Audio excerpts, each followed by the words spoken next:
Hi. You're heading back to school today. I am. Are you excited? Yes and no. Good break? It was a great break. It was good to reconnect with friends and family. But I'm kind of ready to go back to my dorm. Ooh, leaving home again. Hello and welcome to the Resilient Lineage podcast, where we reflect on the past, anticipate the future, and discover what God is up to today. I'm Olivia. And I'm Milo, and we are looking forward to you getting into your next semester. Basically Leaving. Yeah. Please get out of here. Okay. I will. So today we're talking about stewardship.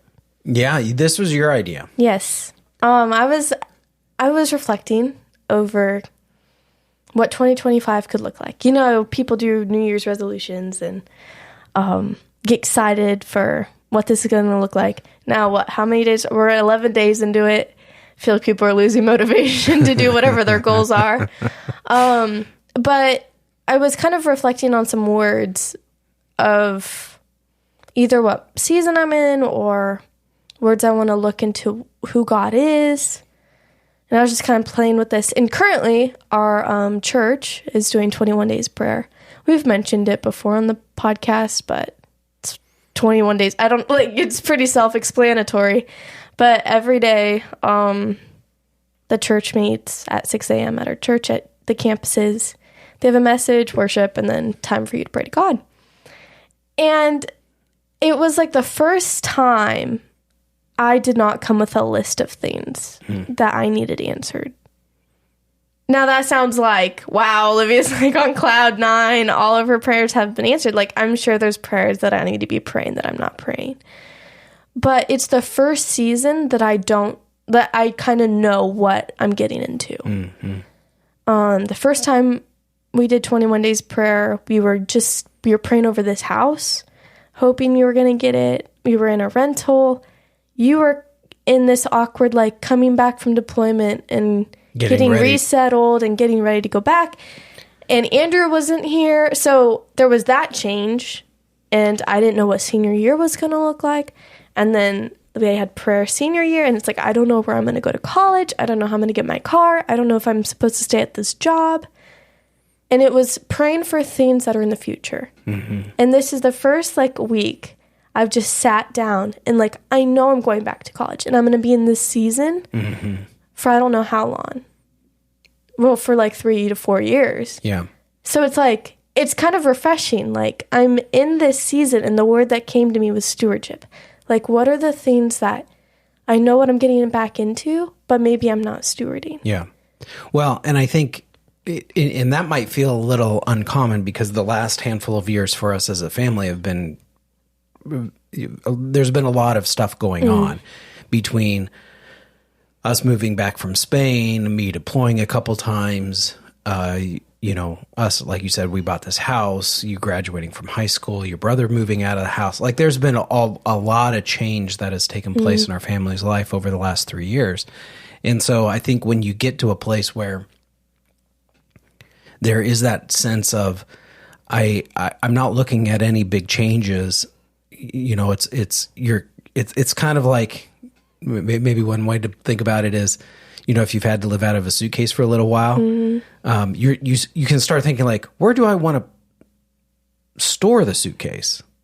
And it's all of a sudden a thought you hadn't really had before because you've always had it in the corner of the room because, well, there's all this, I got to get ready to go anyway. It's like I've had a suitcase in the corner of our room for the last year and a half because of the amount of travel that I've been doing, to where at least, last few months, I was once a week I was gone. I just got back from another trip.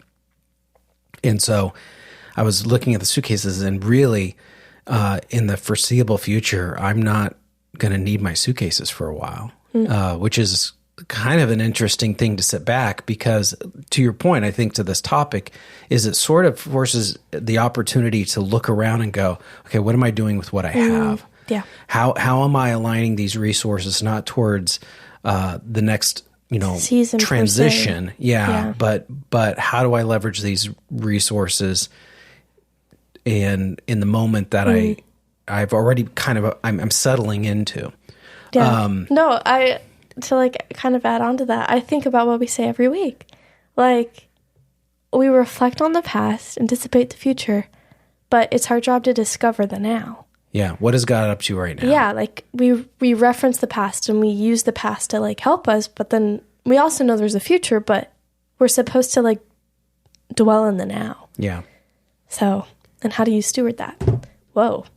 Do you just want to hop right in? Yeah, well, yeah, let's dive into this. Because and what we're doing is we're laying out, and again, you wanted to dive into this, which I thought was a good idea. Yeah, before we hit record, you were kind of mapping out where you want to take the next few episodes of looking at. Usually when we think about stewardship, we think about it stewarding our talents, our money, our treasures, our testimony. How do we leverage those things for God's kingdom, and which I think is a great thing to discuss. And so what we're going to talk about today is sort of laying the kind of the big idea of stewardship in general. Like, what is it? Yeah, and this is obviously not going to be an exhaustive look, but it kind of lays out some of the expectations and perhaps mentality that we need to have that then shapes the priorities, shapes how we look at things that may be different than the way we were raised, or, our peers or classmates or, neighbors, how they may be managing their resources. So what we thought begin was kind of looking at some reasons people don't practice stewardship. What gets them into practicing poor stewardship. I'll just read them real quick. One, a focus of short-term gains and losses. Yeah, which is that. Which, when I hear that, I think of, what's the whack-a-mole? I think of that real quick. Like, it's like these little things that pop up real quick, and you're really quick to just put them down. And then another thing, and you get so caught up in the moment. In this moment. Yeah. And I think that can lead to poor stewardship in that people are, take money as an example. All of a sudden it's like, here's this really great opportunity. I want to go, to this concert. And anytime you go to a concert, there's more than just the ticket costs, right? Because there's usually, are we going to go out to eat before? And where are we going to park? And does this require a different type of outfit? Or I want to get the swag when I get there. Like, there's kind of this ecosystem all around it. And it's like, let's just go. And then you go to the concert, and it's a really great concert. And then afterwards you come back and like, oh, that was great. And then it's like, oh, I forgot I haven't paid the electric bill yet. And I don't know if I have enough money for the electric bill. Do you know what I mean? Mm-hmm. And so is there anything wrong with going to a concert and buying the swag and going out to dinner and, having a good time? And like, there's nothing wrong with any of that in and of itself. But not kind of having a plan of stewardship leads to this sort of short-term gain, right? What can I do, or the opposite of that, which is I'm so fearful I don't want to make any decisions that I'm afraid of losing. Well, what if I go to that concert? I don't know if I have money for that, and if I don't have money for this, and then and we're going to talk about that here in a sec, but it can lead to a sense of a fear of losses as well, which isn't a healthy thing. Second thing is negligent behavior. So here again, reasons why people practice poor stewardship is negligent behavior because of a lack of awareness, right? So I neglect the responsibilities I have because I'm not taking into account the full scope of the responsibilities I carry, the awareness that I need to be mindful of. It's like during winter break, I was showing you and your brother how to. No, that's crazy. I was just about to say it. I was literally going to say that. No, so adulting is great. It's a great theory when you're 17. It sounds fun. It sounds great. And then you're like, I'm on my own. I got to make my own decisions. So anyway, Dad's like, it's the tone. Andrew and I are upstairs. He's like, Andrew, Olivia. And it's like, oh my gosh, we're going to have some kind of adult conversation. I just want to go to bed. So we go downstairs, and so he's like, I'm going to teach you guys how to use this software to help you budget and help you. That's not what I was going to You weren't going to talk. Oh, no, but go ahead. So anyway, he's like, I need you to put in all of the transactions you have made from all of your accounts from August Andrew's like, okay. Which I'm like, Andrew pulls out his wallet maybe like once a week. I pull out my wallet like every day. So by not looking at the transactions I've made over the last 5 months or 4 months, there's a lack of awareness when it comes to how many subscriptions I was subscribed to. Like, I don't know why I was paying $30 to Audible. I don't even read books. Like, I didn't even know I had Audible. And it was like, what is this? You're that advertisement. How many subscriptions do you have? Oh, maybe I'll two. I'll give you a free coffee if you can tell me how many scoops. Download Rocket Money. Like, that's not what I'm saying. Which this episode is not brought to you by Rocket Money. It's brought to you by the Curtis convictions. But anyway, by not stewarding my money well, I was not seeing everything that I was doing with it, or like where my money was going. It was just like, okay, it led to neglect. Yeah. And it was like, I don't want to touch that because I know if I would just open my account, I'm just going to be discouraged. Yeah. So anyway. Well, yeah, that's not the example I was going to share, but I think it's fantastic you went there. I was like, no way. We're on the same train of thought. No. Okay, so another reason why people practice poor stewardship is cultural norms that give them permission to make excuses. And we live in a culture right now that I think there's a lot of cultural norms that give people a reason to make lots of excuses for themselves. And people, and because they are norms, most folks are making the same poor decisions or not making the decisions they need to make as well. And so they sort of like, well, yeah, I'll give you that excuse because I want the same excuse for me not practicing stewardship as I ought. And I think this is where it's really healthy to take inventory of who are the voices I'm listening to, what are the lives that I'm looking to as examples for what I want to be normative in my life. Yeah. And are those people making the excuses that I have a tendency to want to make and I need to get away from because it's not helping me over the long run.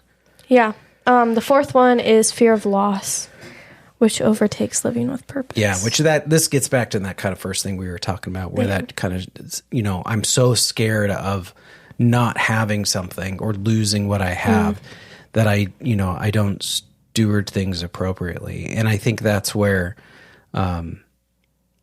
all of a sudden somebody has something that it could have been of benefit to them or others in significant ways, but because they were afraid it would break or they were afraid somebody would take it or somebody would abuse it or it would wear out or whatever it is that, it sat in a box in the closet. And as a result, it just was, resources were tied up with that thing or resources were tied up with that money or whatever the case may be, vacation time that people have.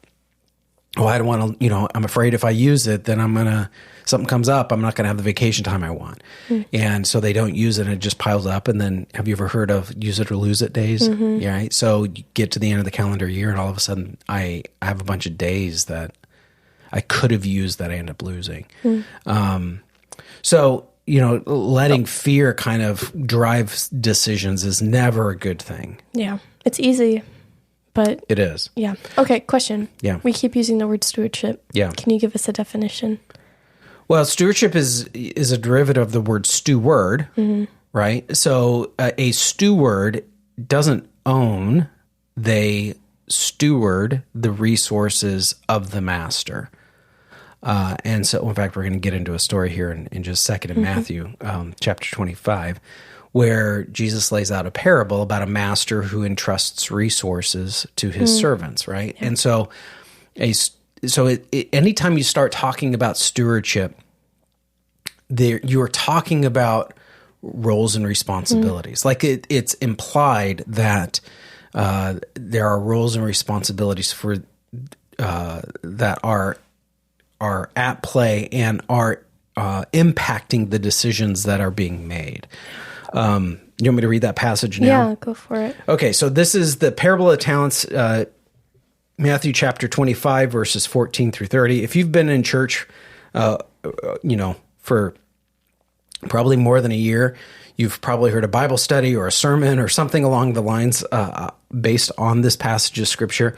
And so with that said, I'm going to go ahead and read this for us. Matthew chapter 25, verse 14. This is Jesus talking, giving us a parable. So he says, "For it will be like a man going on a journey who called his servants and entrusted to them his property. To one he gave 5 talents, to another 2, to another 1, to each according to his ability.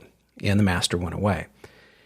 He who had received the 5 talents went at once and traded with them, and he made 5 talents more. So also he who had 2 talents made 2 talents more. But he who had received the 1 talent went and dug in the ground and hid his master's money. Now after a long time the master of the servants came and settled accounts with them. And he who had received the 5 talents came forward, bringing the 5 talents more, saying, Master, you delivered to me 5 talents. Here, I have made 5 talents more. His master said to him, Well done, good and faithful servant. You have been faithful over a little. I will set you over much. Enter into the joy of your master. And he also, who had the 2 talents, came forward, saying, Master, you had delivered to me 2 talents. Here, I have made 2 talents more. His master said to him, Well done, good and faithful servant. You have been faithful over a little. I will set you over much. Enter into the joy of your master. He also, who had received the 1 talent, came forward, saying, Master, I knew you to be a hard man, reaping where you did not sow, and gathering where you scattered no seed. So I was afraid, and I went and hid your talent in the ground. Here you have what is yours. But his master answered him, You wicked and slothful servant, you knew that I reap where I have not sown, and gather where I scattered no seed. Then you ought to have invested my money with the bankers, and at my coming I should have received what was mine with interest. So take the talent from him and give it to him who has 10 talents. For to everyone who has will more be given, and he will have an abundance. But from the one who has not, even what he has will be taken away. And cast the worthless servant into the outer darkness. In that place there will be weeping and gnashing of teeth. That escalated so quick. It's here's a conversation. Right. No, so when I was little, I'd hear this, and I never understood it. Because I was like, okay, first of all, there's favoritism. Why one person got 5 and the other one got 2 and the other person got 1? Which, anyway, that's okay. That doesn't seem right. It's not biblical. So, and then I read it, and it's well, the one person kept the money, it's still his, he didn't spend it on something, and he was in debt. So I never wrapped my head around it. But that's not at all what this is saying. It's the master knows the servant's capabilities and gives them what they can handle to an extent where, you hear the phrase God's only going to put things in your way that you can handle. And I'd say 75% that's true. I feel he's going to put things in your way that's going to require you to depend on him. That maybe you think you can't handle, but because of him, you can. Sure. Does that make sense? Okay. So that was that came to me. I don't know why, this old Olivia was there's nothing wrong with this passage. Why is he being sent to the outer darkness? The wicked servant. The wicked. Yeah. I was whoa, there's exclamation marks in it. I'm whoa, okay, this. Yeah. It's not it's not the servant who didn't do as good a job. Right. There's a moral quality to who he is. He is wicked. Okay, so we're going to look at some initial steps to a life of effective stewardship. And obviously, we're going to draw these out of this text. And the intent for us right now is we're kind of laying out the groundwork for some future podcasts because we kind of wanted to cover this base before we moved on to some other things. Absolutely. So the first thing. Commit to your role as a steward. So God entrusts each person with time, talents, treasures, and a testimony for his good purposes. So our job is to steward what God has entrusted us to care. Yeah, so I think, and if this is where people aren't at, the rest of this isn't going to make any sense. So we have to view ourselves as servants of God. Yeah. Like, I'm not somebody who God saved, that, I have this walk with the Lord that he sort of set up for, and then I can go do what I want so long as I'm not hurting anybody. Like, that is not the bar that the Lord lays before us. We're to be a holy people, committed to serve his endeavors, his purposes. And so there has to be this mentality then and a posture of life that says, all right, God is the master. Yeah. God is my king. God is my Lord. And my job, he's entrusted to me these things for my enjoyment. I can enjoy these things, but for his kingdom purposes. And so I have to be able to sort of do a gut check and go, can I say that about what I have? That each of these things that I have, if I were to take inventory of the things in my house, or if I were to look at the way I'm managing my money, or if I were to look at the way I take care of my relationships, or the reputation that I'm building, or any of that kind of stuff, is it for my will and purpose, or is it for God's good endeavors, right? So for his good purposes.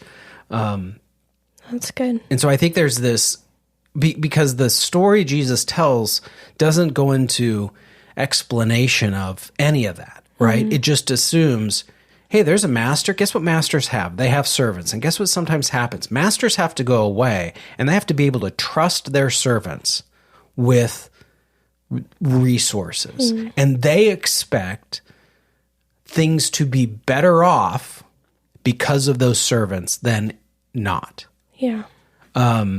And so there's this sense of expectation and responsibility that we all carry as people who have been saved by God. And it could be very easy, real quick, to get into like a works-based salvation with any of this. Like, I've got to live this anal retentive life, and everything has to be, accounted for, and like these to the nth degree. That's we're still saved by grace. We're still saved by faith. God wants to give us a tremendous amount of wisdom.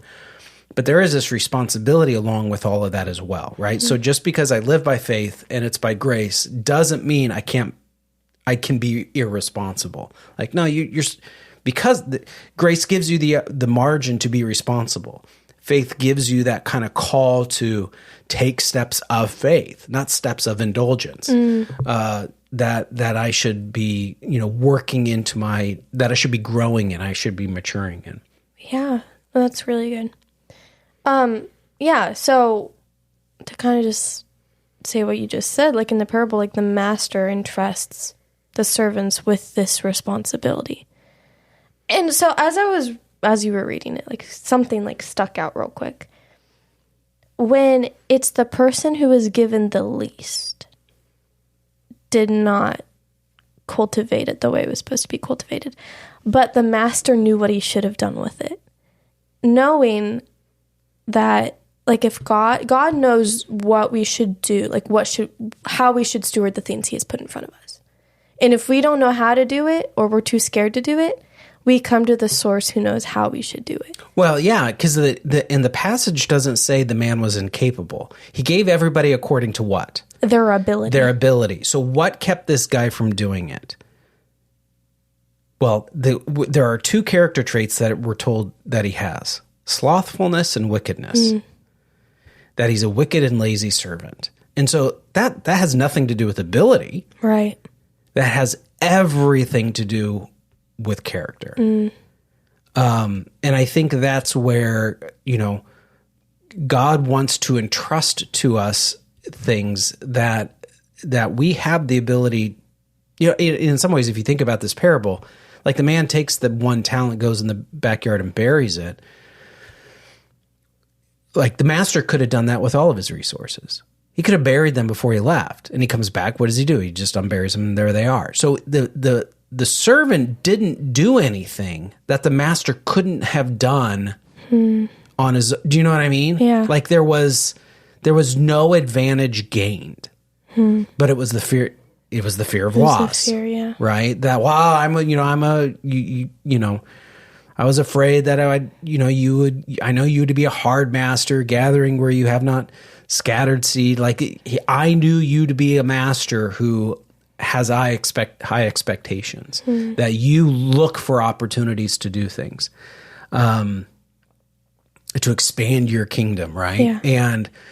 And the master the servant let those excuses sort of create a justification in their life. Okay, second, develop a maximize mentality with, like, how can I, in time, resources, steward the things to, like, maximize.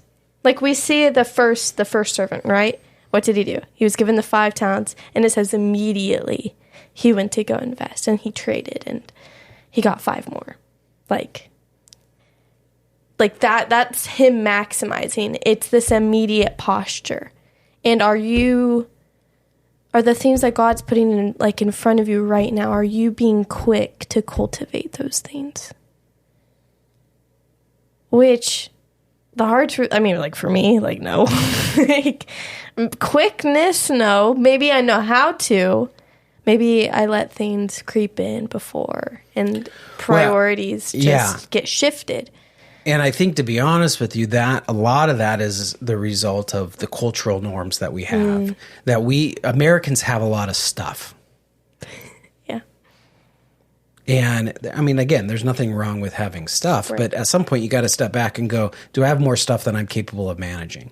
And if that's the case, then do I need to get rid of my stuff, or do I need to develop my skills at how I manage these things?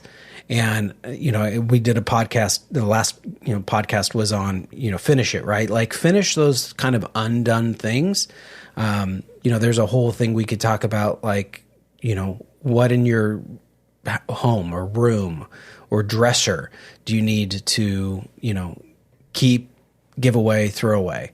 Like, what are those things that, like, well, I have this for that one time that maybe I could. It's like, all right, what are we doing here? Like, are you just not wanting to make a decision? And I think looking at things through the lens of, how can I maximize this? Now, I want to be really clear here, because this could put on the fuel, like, some workaholism, some busyness. Like, I'm not talking about that, because this needs to be paired with an attitude that trusts God for all things, for my daily bread. This needs to be paired with the taking Sabbath, right? That the opportunity to rest. How am I doing that? This needs to be paired with being generous and giving things away, even when I'm not see how that is maximizing things, but I still need to have a posture of generosity. So there's other things that will mature this or temper that effort in a healthy way. But I think, looking at the way I'm spending, let's take time as an example, looking at the way I spend my time, and how much of my time is being wasted because I'm not thinking through each, my day in 15-minute blocks or 30-minute blocks. I'm thinking through it in 2-hour blocks, right? Right. Well, I can't get to that. I don't have enough time. What's going to take you 4 minutes to do it, bro? Like, what are you doing for the next hour? Right. Well, I don't know. I was going to take a nap. Yeah, or whatever it was. So there's this mentality that we can bring into our lives, and so that there's an activeness then to how we carry this responsibility. No, yeah. I just want to share an analogy real quick. I was sharing with this to you yesterday, of, like, what's the difference between a pail and a pipe? Yeah. When it comes to stewardship. And this kind of goes to maximizing, where, like, we know what a pail is. It's like a bucket that holds water. I mean, both of them contain water, both kind of made out of the same materials, but formed completely different. Like, a pail holds water. That's it. Like, you can either dump it, but, like, where it goes is going to be kind of minimal. It's going to get, like, its purpose is to just hold things and to not really give things. But there's a capacity in which something or someone can pour into it.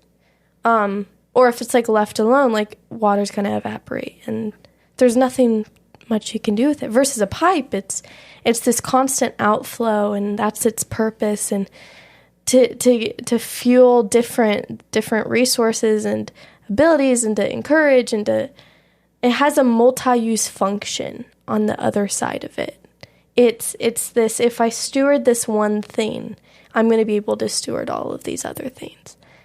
And I don't know, like, I think that's just like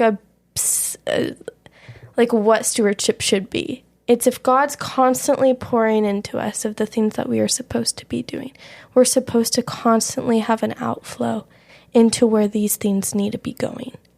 And God will direct those pipes in our lives and where it needs to be going.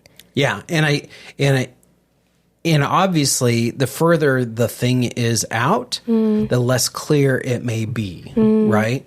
But it doesn't mean there isn't that outflow. Like your mom and I, this is so weird to talk about, but like we're starting to think about retirement. Now I'm early 50s, mid 50s. Yeah. I'm 14 years away from being able to retire, right? Or retiring. And I'm not like, so are we going to have a beach house? And are we going to be able to just, we're going to boat? Yeah. We're thinking through, okay, what resources, this is literally how we're thinking. What resources do we want to have available to us when we retire that will allow us to minister effectively in the local church and to whatever network that we're tapped into? And how can we put ourselves in a position that we can support you and your brother and the families that you guys are raising by that time, right? So that's our mental focus. Yeah. And because of that, it's sort of, all right, well, what do we not need right now? So that means that those become resources that we can invest for a future objective, right? What can we get rid of that it's like, well, we're not using it anymore. This could be a blessing to somebody else who needs that resource because we're no longer in that life stage. So there's no point in hanging on to it anymore. So there's this, again, that kind of maximized mentality that how do we make the most of where we're at right now, not taking, not hanging on to things unnecessarily, nor getting rid of things, because sometimes it's like I've been guilty. I have a tendency to get rid of things too quick, and then I get rid of it, and then 4 months later, it's like, oh man, I shouldn't have gotten rid of that because I wasn't thinking it through. Yeah, or I need it right now, and now I have to go and find a buddy and try to get it. Whatever it is. Yeah. Okay, last one. Yeah, last one. Give an accounting for your give an account for your actions. Like we see in the scripture that it doesn't say how long the servant was gone. This is a long time. Or the pastor. Yeah. Or not what am I saying? Jesus, the master. The master. I said the pastor and the servant was gone. It's like, that's not at all what that says. No, it just says like a long time. And when he comes back, like he has, like what you said, like an expectation. Like I gave you this for one purpose, for it to be more than how I left it. Sometimes I wonder too, when it says that the master's gone a long time, I wonder, sometimes we say a long time when it's longer than we anticipated. Do you know what I mean? Yeah. No, yeah. I completely understand that. I used that word the other day when I went to urgent care for 2 hours. And what was I given? Nothing. They're like, you're free to go. And I was like, what was the purpose? You're like, I was there a long time. Because how long did you expect to be there? Like, it's urgent care. Well, but how long did you expect? Like an hour. Okay, right? So you thought, I shouldn't need to be here more than an hour. And then it ends up being 2. And you're like, I was there a long time. Now, imagine if you had thought you were going to be there for 10 minutes and you were there for 45 minutes. Were you still there a long time? Yeah. Right, because it's about where you put your expectations. And so I wonder for the way, obviously it's a parable. So Jesus is laying out this story that I've wondered, he's kind of going like, there's going to be times you're going to be doing this longer than you anticipate. That there's going to be these phases or stages or, kind of what we've been talking about. There's this urgency or this sort of intensity. That's the word I wanted. There's an intensity and consistency that you're going to have to practice maybe a little longer than you anticipated. Yeah. And, oftentimes what happens when things go longer than we anticipate, that's when we have a tendency to sort of give into the cultural norms, let our focus get fuzzy. We neglect, the behaviors that sharpen our awareness. Instead, they, soften our awareness. And so, because where we thought the finish line was going to be ended up not being there. Oh, yeah. And so there's this, there's this fuzziness. So this point of like, I need to be able to give an account, or I need to be able to give an accounting of my activities is really valuable. It's like I heard, I was listening to a podcast where a guy was saying how in their small group, they it sounded like he was in a small group with like 3 or 4 other families. They share their family budgets with one another on an annual basis. This is where we've been spending our money. This is where we intend to spend our money. And I guarantee there's people listening to this going like, whoa, that's way too, like, I don't want people to know where I'm spending my money. Here's my question. Why? What judgment are you afraid of? What misinterpretation are you concerned about? Where is your hesitation in being that transparent with people that love you? That have your back, and that's the context this person is in. It's like when you and your brother had to do an accounting of where your money's been going over the last 4 or 5 months. That led to a lot of transparency. Oh, this is how much you've been spending on restaurants. Oh, this is how much you've been spending on groceries, right? And some of it was like, oh, great, good. That's helpful. Yeah. And some of it was like... in that one area. Yeah. Every area other than that is in the red. Well, it's not necessarily red, but now we know where it's been going. And so now you can make better decisions because that accounting has taken place. And I think when we allow people into our lives that will sort of speak into that, so spouses should be on the same page when it comes to the way they're, that's why we have even our family calendar, right? So that we can be, hey, this is where we're going to be at different times and so that we can align expectations and different things. No, absolutely. Okay.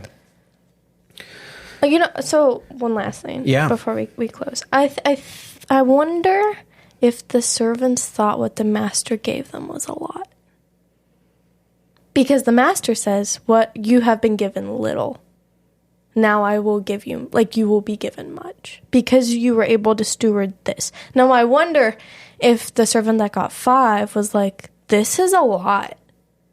I don't know. I mean, the in some ways, though, he was able to double it. Right. So, and the guy who had received 2 was able to double it. And so I think there was this, and that's the other thing that, another reason why people practice poor stewardship is they think that, well, what I've been given isn't that much, so it's not that big of a deal. And that we need to fight against that urge and go like, okay, but if you've been given it, you still need to steward it. Yeah.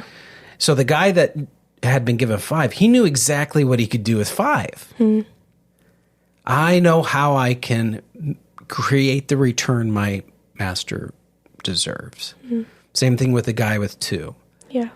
And I think there's that, the people that I've noticed that are really good at ordering their lives with a focus that is of benefit to others, know how to steward the small moments.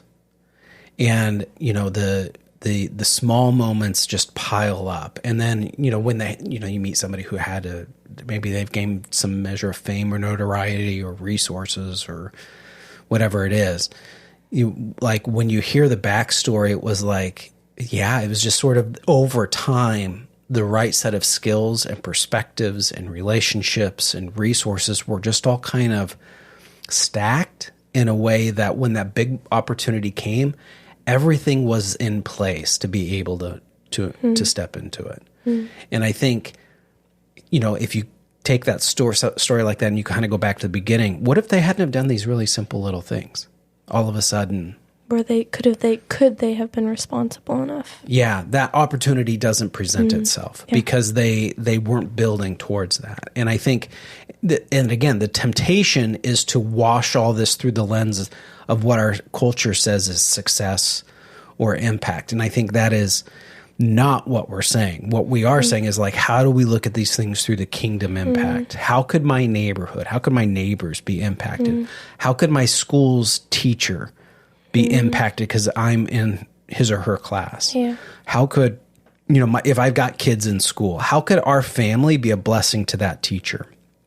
How is our church better because we go there? How is that missionary who's doing that hard work, how are we a source of encouragement to them because God put them in our lives for us to minister through them to that place we would never, we do not feel called to go. Right. So it's taking all of that and going, all right, how am I doing with these things? And because I think sometimes we can kind of become blinded by the big institutions or the big personalities or the things that have quote unquote a big impact and go, you know what? Like, I think, it's like that. You've heard the story of the little boy that was on the seashore. The shore, there had been a storm and it had washed up all of these starfish up onto the sand. And there was this little boy out on the beach the next morning. He'd go over and pick up a starfish and he'd throw it back into the water. And there's like thousands of these fish. Have you heard this story? There's thousands of these starfish. And he's walking over and he picks up another one and he throws it in the water. And he picks up another one and he throws it in the water. There's a man who's walking in his dog and he sees this little boy doing this. So he saunters over to where the little boy goes. He goes, "What are you doing?" He's like, "I'm saving these starfish." And the man goes, you're not going to be able to do all this on your own. What you're doing doesn't matter. They're all going to die. And just then the little boy picks up a starfish and goes, "But it matters to this one," and throws it in the water. And it's this idea of, I might not be able to solve all this. I might not be able to get my arms wrapped around how this is all going to be resolved. But guess what does matter? This little moment that I'm in, with the time and talent and resources and testimony that God's entrusted me, I can do this right now and have impact. And it might only be for that one, but guess what? That's impact. That's good. That's a good closing thought. All right. Well, I hope you guys are excited for a potential series on stewardship and how we steward certain aspects of our life. Yeah, we're going to dive into talents, time, treasure, and testimony.